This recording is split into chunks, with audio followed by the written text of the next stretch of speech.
With the Lucky Land Slots, you can get lucky just about anywhere. This is your captain speaking. We've got clear runway and the weather's fine, but we're just going to circle up here a while and get lucky. No, nothing like that. It's just these cash prizes add up quick. So I suggest you sit back, keep your tray table upright, and start getting lucky. Play for free at LuckyLandSlots.com. Are you feeling lucky? No purchase necessary. Void where prohibited by law. 18 plus terms and conditions apply. See website for details. It is Ryan here, and I have a question for you. What do you do when you win? Like, are you a fist pumper, a woo-hooer, a hand clapper, a high fiver? I kind of like the high five, but if you want to hone in on those winning moves, check out Chumba Casino. At ChumbaCasino.com, choose from hundreds of social casino-style games for your chance to redeem serious cash prizes. There are new game releases weekly, plus free daily bonuses. So don't wait. Start having the most fun ever at ChumbaCasino.com. No purchase necessary. VGW. Void where prohibited by law. See terms and conditions. 18 plus. Hi, everyone. I'm Deb Flashenberg. Welcome to Yoga, Birth, Babies, a podcast produced by Prenatal Yoga Center. We will be diving into everything prenatal yoga, birth, and baby related, hoping to inspire, educate, and empower you through your journey into motherhood. Thank you for listening. Hi, I'm Deb Flashenberg. I am your host of Yoga Birth Babies, and today we have a community birth story. I love the community birth stories. First of all, I think it's fantastic to hear about a different variety of births, maybe something different than you had imagined or you had, but it's also so wonderful to reconnect with our students, our community at PYC. So for today's conversation, we have Hannah Weaver. Now, what I love about Hannah's story, first of all, I absolutely adore Hannah, and we got to know each other throughout her time at PYC. But what she really shows is that birth can unfold differently than you had imagined, but you could still walk away feeling really supported and really seen throughout that process. And we talk about the importance of surrendering to maybe what you had envisioned and surrendering to parts of parenthood and to birth. And it's a really fantastic conversation. Again, I think it's just so important to recognize there's not just one way to birth, but to be inspired by all the different stories we hear from our community. Now, let me tell you a little bit about Hannah. So Hannah Weaver is an English professor at Columbia University and former prenatal yoga student at PYC. She's also the co-host of the Irreverent Book podcast, That Book, which I have to tell you, I listen to and I love. And this has been her first pregnancy and her first child. So it was a really fun time to reconnect. Now, before we get to that conversation, I just want to remind you that we have online classes, we have in-person classes, we have on-demand classes. So if you want pre or postnatal yoga, we've got you covered. On demand, in person, on demand, do it on your schedule. In person, do it with me and our wonderful teachers at PYC. And then online, again, with me and our wonderful teachers at PYC.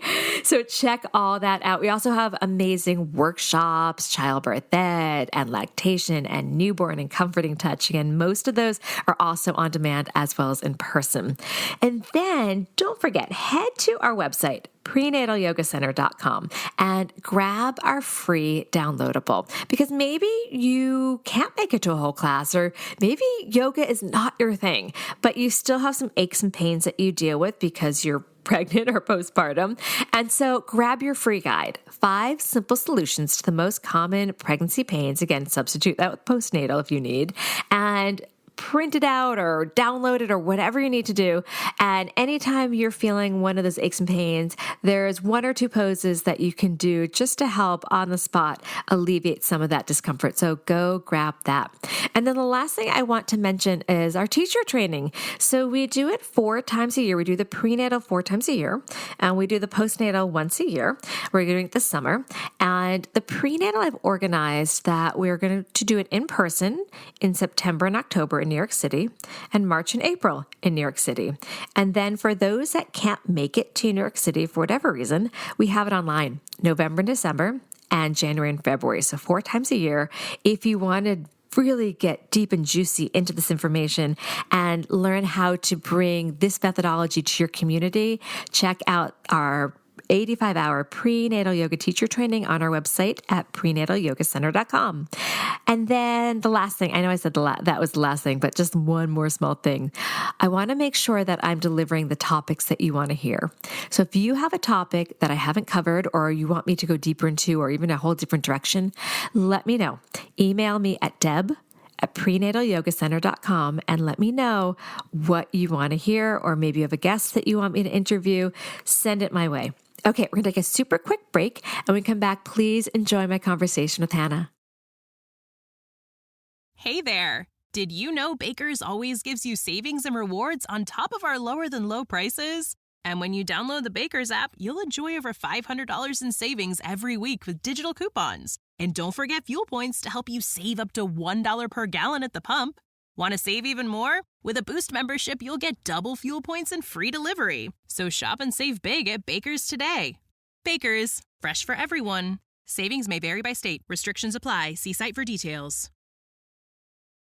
Hi, Hannah. How are you? Hi, Deb. It's so fun to talk to you and to see you. I feel like it's been forever, although maybe it has been. Maybe it hasn't been. I've missed having you in class. I always love chatting with you. Although I listen to your podcast, so I kind of feel like I'm still, like I listen to your older ones. I'm like, oh, she's still there. Well, that's so kind of you. It's funny. There are people out there who feel like they know me, apparently, from the podcast. And yeah, you must have this too. A bunch of strangers who feel like they know you. Well, yeah, especially because I've been, as we all are when we do podcasts, I talk about my life and my kids, and I've had people be like, how are your kids? And I'm like, why do you ask? Yeah. Totally.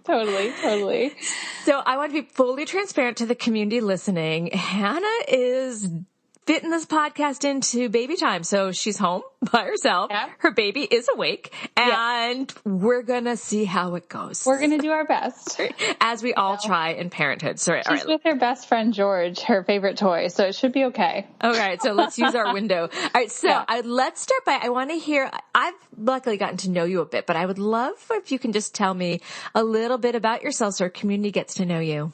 Sure. Yeah, I am... Gosh, what can I say? It's hard to even know where to start. I recently moved to New York in 2019, just in time for the pandemic. And I moved here because I have a job as a professor in the English department at Columbia. So I came here after graduate school. And then my husband and I, this is our first child, and she arrived in January. So we're just going through the transition of coming out of the pandemic, sort of, maybe, I hope, and also starting our family, and also at a very sort of at the early stage of my career. So trying to balance all of those things at once.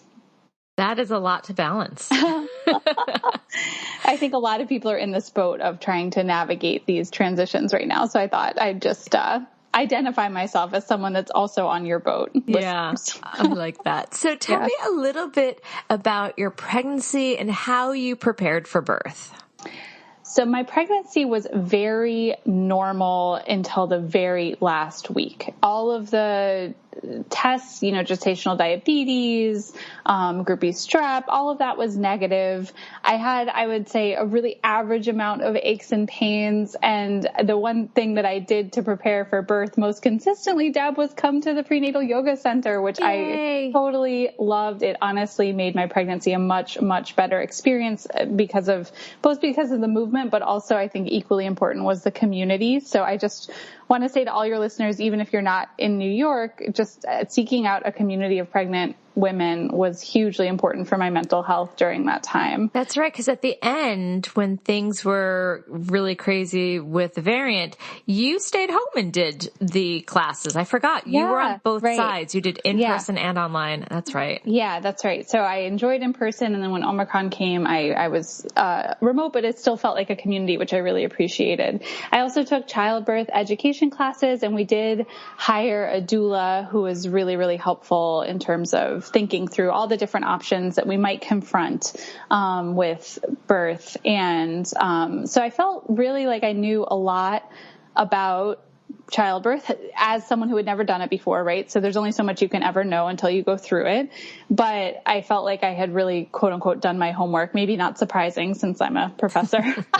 But again, the pregnancy was totally normal. At the growth scan, I was told she was 50th percentile at the 20-week growth scan. There was just nothing of concern. I'm a carrier for a certain rare disease that is in the Ashkenazi Jewish population, but my husband's a goy, so that was not a concern. None of it was, it was just really uneventful, until it wasn't. Yeah. Well, let's get into the until it wasn't. So let's talk about when your care provider told you she suspected that you had a big baby. So I want to kind of have that conversation. Yeah. So I learned that when I was at the special maternal scan center. So it was not my normal OB that delivered this news. It was at this very high tech place that Mount Sinai has here in New York. So I actually had the scan done at this special maternal scan center. So it wasn't my normal OB who delivered this news to me. But it was really odd because, like I said, at the 20-week growth scan, she had measured 50th percentile. I did not have gestational diabetes. Deb, you know me in person, but I'm like 5'2" and I'm just not tall. My husband is like 5'9". He's not tall. Like, we're small people. We had no idea why this was. Like, we had no reason to think this would be the case. And so with that in mind, and you read the research, like on evidence-based birth, which was a wonderful website resource for me. You read the research, and a lot of times these big baby scans are wrong, right? Something like 1 in 3 women is told they might have a big baby, but only 1 in 10 birthing people actually do have a big baby. Mm-hmm. So it's totally... it's often erroneous, right? Mm-hmm. And so given that we were small, given that I didn't have GD, and my OB did retest me for GD in the final week of my pregnancy just to make sure I didn't have late onset GD given this scan, and I didn't. So it was just totally a shock to us. And we honestly, to tell you the truth, found it very funny. I just couldn't believe, I just didn't believe it. And I was like, this is a funny troll from the scan people. There's no way that we have a baby that's 10 pounds. There's no way. So I guess I approached it with a sort of lighthearted spirit, but I still did, get retested for GD. I took it seriously. But I mostly found it humorous. My parents, on the other hand, who are both physicians, so it's not as random as it sounds, were both horrified and couldn't believe that I wasn't just rushed across the street to immediately have a C-section. They just couldn't handle the fact that I had this scan that showed a possible big baby and that the baby wasn't already out of me. They were both freaking out. So we had some freaking out from the grandparents, and then my partner and I thought it was funny. So just curious, because I feel like many people can relate to the family or the in-laws or something freaking out. Like when we told my family, my husband had told our families we're having a home birth, that was like, oh my God, why? So there's usually some sort of freak out somewhere. Yeah. How did you handle it? I mean, it was your parents. How did you handle saying, I respect your opinion, but I also respect my doctors? How did that balance go? Yeah, I think it was helpful that my doctor I think it was helpful that my doctor had a lot of experience. She's, well into her career. She's at Mount Sinai, this major research hospital, and I could kind of say to them, listen, if my doctor doesn't consider this to be an issue, she's the neither of them are gynecologists, right? I'm like, she's the OBGYN. You all are not. And to their credit, my parents did also sort of ask around in their communities. And my dad told an anecdote too of there's some treatment that he would recommend that people always thought sounded a little bit bonkers, but he had, had his reasons, his evidence-based, research-based reasons for it. And he was like, for all we know, your doctor has something similar about why she would not encourage a C-section at this time and instead prefers the course of action that we had already planned, which I should say that with my doctor, I had already planned to be induced at 41 weeks if the pregnancy was still happening at 41 weeks. So that was, let me try picking her up. So I had already planned to be induced at 41 weeks. And that was just the plan that we maintained once it became possible that I might have a big baby. All right. So yeah, I remember having this conversation about induction because I remember you went past your due date. And I also remember, I love hearing this conversation because I felt like I lived some of it with you. Because I remember, I think it was like right before class, you're like, oh, I just got the call. I don't have gestational diabetes. I know. Yeah, I know. In the last week where I was overdue, I apparently had this maybe giant baby. And I was waiting for these test results. And you reiterated, and I remember finding it very reassuring that these statistics, the scans are often wrong. They really are. Something like the plus up or to minus 15%. Yeah. I know. And so, yeah. And my parents were very focused on the plus 15% probability. And to be fair, they were right. So yeah, yeah, it was a big baby. All right. So we're going to take a quick break. When we come back, I want to hear about your birth story. Let's talk about how it unfolded. We'll take a quick break. We'll be right back. Hey there. Did you know Baker's always gives you savings and rewards on top of our lower than low prices? And when you download the Baker's app, you'll enjoy over $500 in savings every week with digital coupons. And don't forget fuel points to help you save up to $1 per gallon at the pump. Want to save even more? With a Boost membership, you'll get double fuel points and free delivery. So shop and save big at Baker's today. Baker's, fresh for everyone. Savings may vary by state. Restrictions apply. See site for details. Okay, round two. Name something that's not boring. A laundry? Ooh, a book club. Computer solitaire, huh? Ah, sorry, we were looking for Chumba Casino. That's right. ChumbaCasino.com has over 100 casino-style games. Join today and play for free for your chance to redeem some serious prizes. ChumbaCasino.com. No purchase necessary. Void where prohibited by law. 18 plus terms and conditions apply. See website for details. Okay. So let's hear it. How did it go? Yeah. So like I said, I was scheduled for an induction, which was something I had agreed upon with my provider. I felt comfortable that at 41 weeks, I felt comfortable with an induction on that timeline. I know that not everyone would make that choice, but I wasn't pressured into it by my provider. It was something she proposed and I agreed to, but it was definitely not pressured. And so we were originally given an appointment time of 1 a.m, which I thought was totally comical. But luckily we also got the advice to call a couple hours in advance and double check that 1 a.m. was good at the hospital. And we did. We called at 11 and they said, actually, we're having an unusual surge of birthing people right now. So please, don't come until tomorrow. Yeah, please sleep, which was actually a gift, right? To have a night of sleep at home, even if you're anticipating, et cetera, it's still, you sleep more at home than you do in a waiting room. So yes. So at 8 a.m. the next day, we arrived at the hospital. It took a while for us to get a room in labor and delivery because they were still having a lot of births taking place. So by 11:30, they started the induction. We started with a Foley bulb and Pitocin, and my doula joined us about an hour later because she had to travel from where she was. So we let her know when we finally got a room, and then she came. So it was my husband, my doula, and myself were my birth team. And the thing that was wild about the birth, I would say, it was kind of like the pregnancy was a macrocosm and the birth was a microcosm. Everything was totally normal and textbook until it suddenly wasn't. And that's what happened with my pregnancy, and that's what happened with my birth.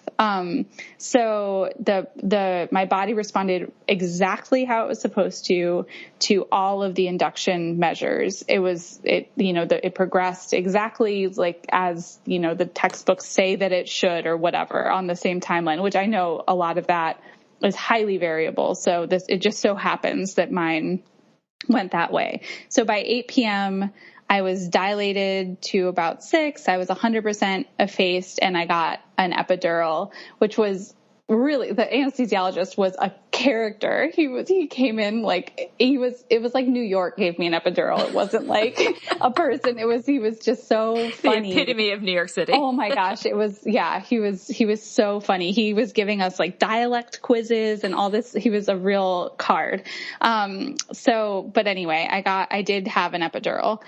And by, since I had the epidural, trying to rest kind of on and off, by 2:30, my doctor came and checked me. It was the case that since my birth was scheduled, we scheduled it for a day that my doctor was the doctor in the hospital. So that was intentional. So she came and checked me, and I was basically fully dilated, but she marked me down as a 9 just to give my body more time to labor down, because the hospital has some pretty strict policies that I'll return to in a moment. So a couple hours later, I started pushing. Was baby still high up when she said you were a 10? Baby had started to descend, enough, but not so much. And that's why she gave me time to labor down a little bit more. The baby was is it +2 or -2? You'll know better than I think what? I don't know. She was at 2, either +2 or -2. I forget. But wherever she was when I started pushing at 4:30, she stayed there. So let me just back up a little bit and just say that in early labor before the epidural, one thing that I loved was that I felt like I knew all these different positions to help my body open up and make space. And a lot of that came from your classes, Deb. So it was just really wonderful to feel like I knew what to do and kind of trying asymmetrical lunges and this and that. And my doula was also there to help remind me and suggest things to try. And so I stayed on my feet intermittently until I had the epidural. And then even once I had the epidural, even though I was pushing with the epidural, I tried a lot of different positions. I pushed well on my side. I pushed on my back in that sort of classic, legs up back position as well. And then I probably felt the most powerful when I was squatting in the bed and pushing. There was not a squat bar attached to my bed, but my doctor actually was like mad about it. Like she was also, I want to say, very supportive of me trying these different positions and even suggested changing it up. So I definitely did not have a doctor who was like, you lay there and you give birth to this baby. So that was a nice, that was one way that I felt supported. So the doctor and nurse, both said that I was pushing really well. They can tell, I guess. Yeah. From when the head's moving down. I was thinking about you're saying the plus or minuses because we don't know when you started. Like, if it's floating above 0, you'd be minus. If it's low, it'd be +2. So I'm curious. I'm guessing it's plus. If she told you to labor down. Yeah, I think it was +2. Yeah, that makes more sense. That sounds right. Because then it sounds like you did all these wonderful things to make more, as you said, make more space for baby. I love that. Right. And so the thing is that even though I was pushing well, even though I was using a variety of positions, after about 3.5 hours, the baby was still exactly there at +2. And I just want to say that at 3.5 hours would have terrified me before I gave birth. Let me just say that.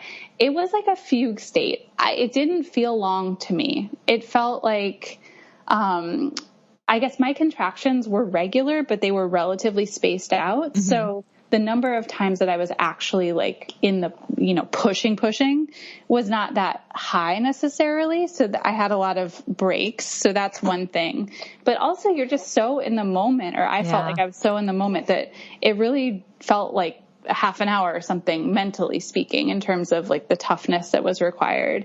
And I did have an epidural, but I could feel I could feel myself contracting. I hadn't mashed the button of the epidural into oblivion, right? I kind of still knew what was happening, to a certain extent.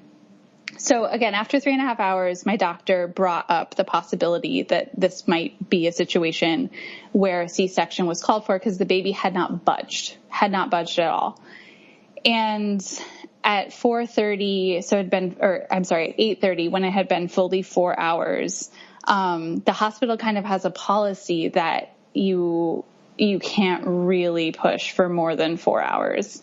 At that point, it's kind of C-section city. Like if the baby were obviously crowning or whatever, needless to say, but if you have this arrested descent situation, which is what I had, that was part of the decision. I think that was the biggest part of the decision. I should also mention that when they broke my waters, which happened, maybe around 2:30, there was a tiny bit of meconium. Mm-hmm. So that also factored in. They were like, there might be the possibility of aspirating meconium. There's also, she's not moving at all.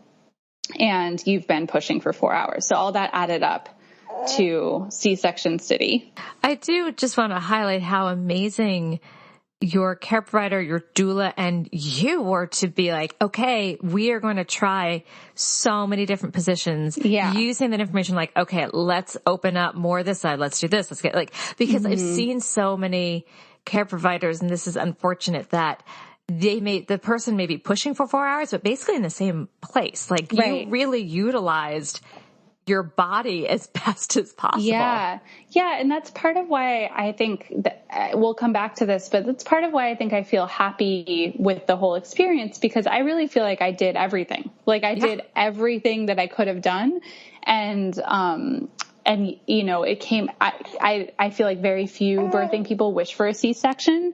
I didn't wish for one, but at the end of the day, I'm happy with how my birth went because I know that I did everything that I could have done. And sometimes baby knows how it needs to be born, and clearly your baby's like, thank you for the effort. Yeah. I have a different exit. Good try. A for effort, but I have a different idea of how I need to enter the world, but I give you an A for effort. Yeah. Yeah.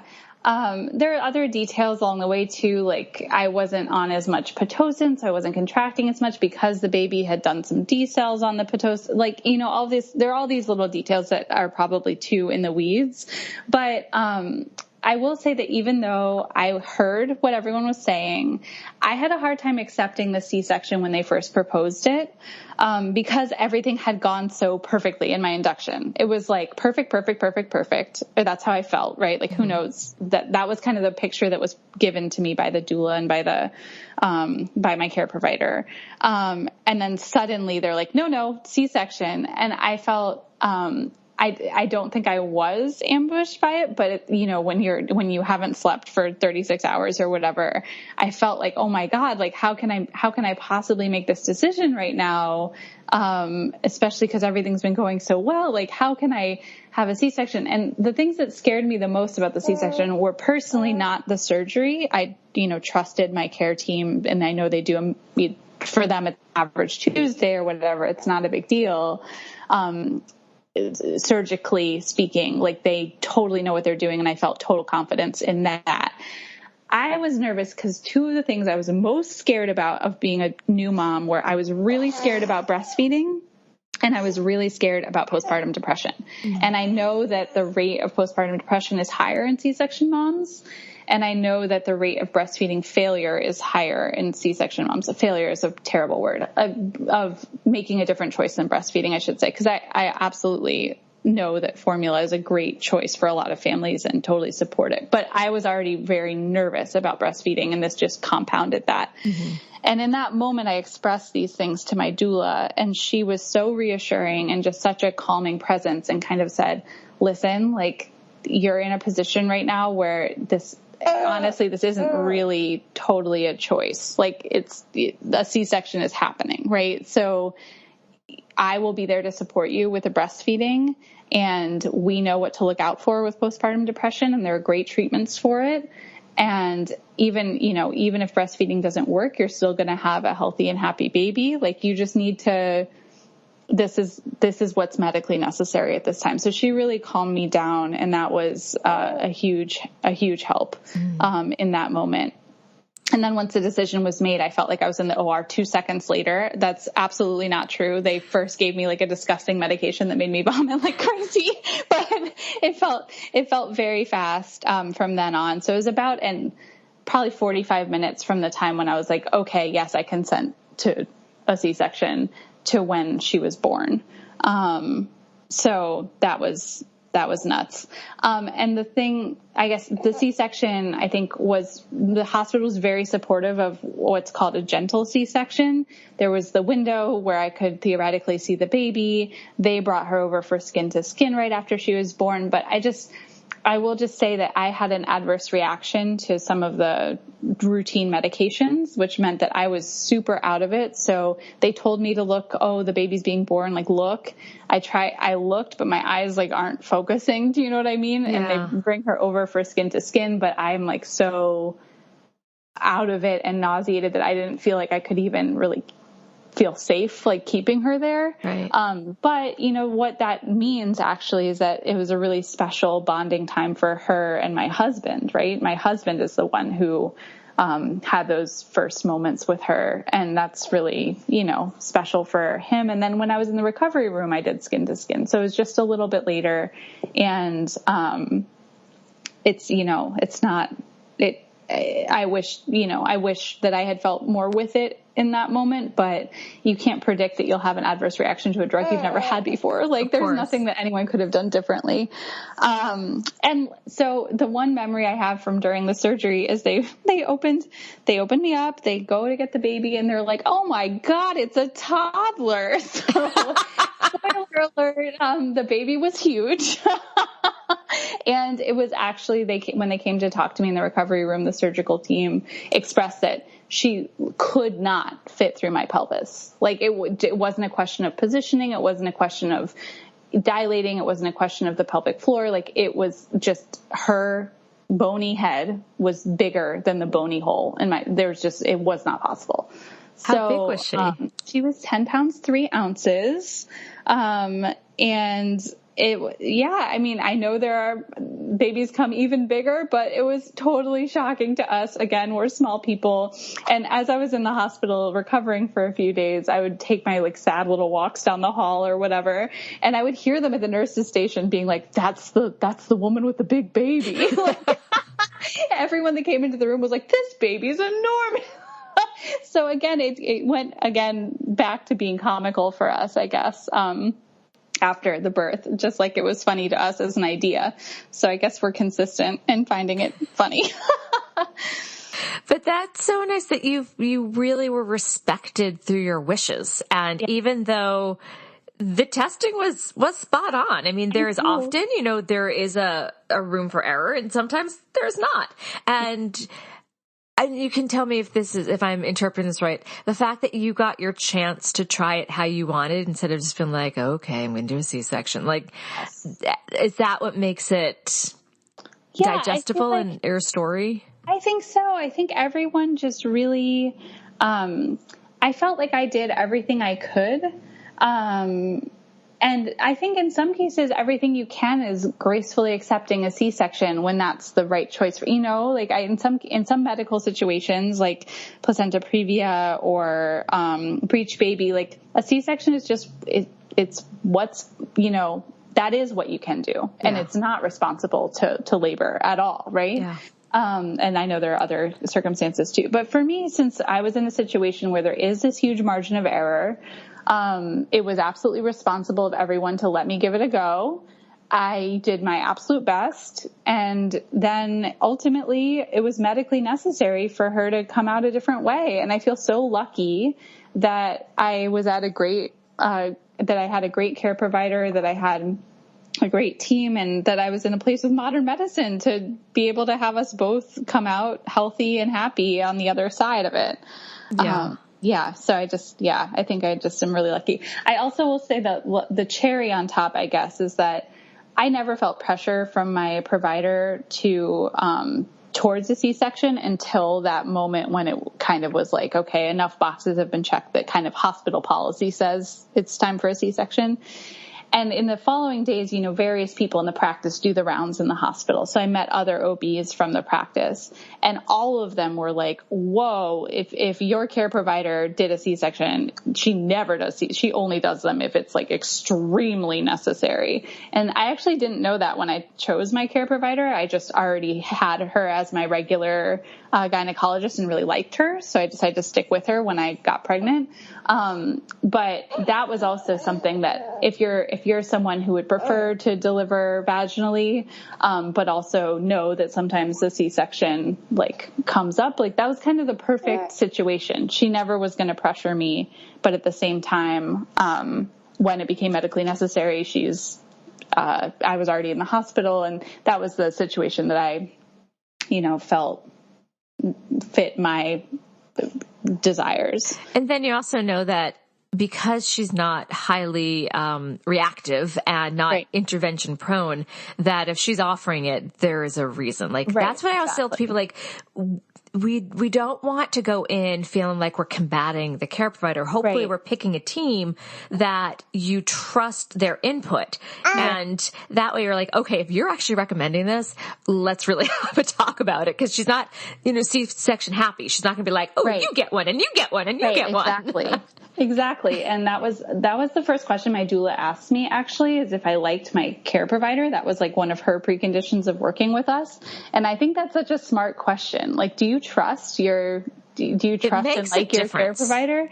And like I said, I already had her and liked her just as a gynecologist, but I did really trust her. And I feel like she's an expert who shares my like basic attitudes around this stuff. And that was great. That was a great fit for me. I like that your doula actually said that. We're going to go on a teeny tangent, but what I love about that is back when I was an active doula, sometimes I felt like I was called in because the person didn't trust their care provider. And then there's this expectation like the doula is going to wear the Superman cape and be like, I will fix it all. But it makes such a difference if the team is responsive and respectful and working together. Right. So I always recommend people, as best you can, early in your pregnancy, make sure you're aligned with your care provider, because it becomes sticky. It becomes a really sticky situation if you were at all questions like, do I really need this, or they just want to do it to get it done with? Like, you knew when she pulled that out, it's because it was necessary. Right, exactly. And because, she gave me that extra time to labor down, I just felt like she was really giving me the space and chance to do the most that I could do. And then at a certain point, the most that I could do wasn't actually enough for my situation. Yeah. So, and I mean, surrendering. It's a big surrender. I mean, parenthood, birth. It's a surrender. I know. I feel like there was, I don't know if it was in one of your classes or if it was on one of your podcasts, but someone was saying that that's their mantra. And I really liked that. And I've thought of that often after. It is. It's a matter of we have a certain idea and then we have to be flexible with it. I often say that you don't need to be physically flexible to birth. You need to be mentally flexible. Yeah, I feel, thank God, because I can't touch my toes. Sorry, Deb. And all the yoga doesn't help. It's like, it's permanent. That's okay. Never a prerequisite to do yoga. But I was also wondering, knowing that there was a possibility that baby was on the bigger side, and knowing that, somewhere down the road there might have been in your mind or in your care provider's mind, it may end up with a cesarean birth. Did you have a chance to talk about a gentle cesarean, and should it lead this way, how can you still be involved in the process? So I definitely talked about that with my doula, and she knew my preferences. And I listened to your past podcasts about gentle cesareans, and it was also covered extensively in my birth class. So I was very familiar with what it was. But I will say in the moment, to be honest, I do not know if I requested it or not, to be fully honest, because I was so fatigued by that point. And also, but I know my doula and Parker knew my wishes on that. Parker's my husband. So, and then I did receive the sort of gentle cesarean, the basic things that are the core components of a gentle cesarean were all offered to me in the OR. So I don't know if it was just hospital policy or if I requested it, but I did, try to experience the gentle cesarean. It was just, I will just say the thing about a C-section is, it is a major surgery, right? And like your body might react in ways that you can't anticipate. So I thought that I would want nothing more than skin to skin time the second my daughter came out. But in reality, I was on another plane. And that's part of the surrendering too. Right. You have to go with what's happening in the moment. Like your body was like, hi, we're having an adverse reaction to medicine. Yeah. I should not be holding a newborn. Right, exactly. And it's a special time for her with her dad. We're going to have plenty of special times, and we had plenty of skin to skin in, her first weeks of life and continue to. So it's not, do I wish I hadn't been sweating and vomiting? Of course. I think most people at any point in their life can say, I wish I wasn't sweating and vomiting. It's not a hot take or anything. Of course I wish I had been able to be there, but there are things, again, surrender. There are things that are out of your control. And I think a lot of birth, expectations and plans and hopes, it's a huge transition that we're not fully in control of. And that's a really hard thing. So you make a plan, right? And that's great. I think it's so smart and great to think through your preferences so that you do feel like you've thought of it before you're in this tense situation of needing to make a decision right away, right? But at the same time, there's only so much you get to... It needs to be fluid. There's only so much you get to control. The hospital did everything to give me a gentle cesarean, and I couldn't take it, right? They offered and I was not able to accept, basically. So how's postpartum been? Well, I will say that we did have some pretty substantial difficulties with breastfeeding. So one of my fears, I guess, came true, but I did not end up developing postpartum depression. So my other one did not come true. So I guess I had a 50-50 on my big fears, but we with the, again, support of my wonderful doula and various lactation consultants, we were able ultimately to get through that. And just in general, postpartum has been, again, surrender, right? It's been a real trip. It's crazy to have this little baby with me all the time now. And, I'm here. You've probably heard some coos and squawks during this. I'm home alone on maternity leave, and that's such a privilege, and I'm so grateful for it. And it's also, there are days when it's really hard. Yeah. So I think, overall postpartum has been a trip. The C-section recovery, once again, I reverted to, it was probably textbook.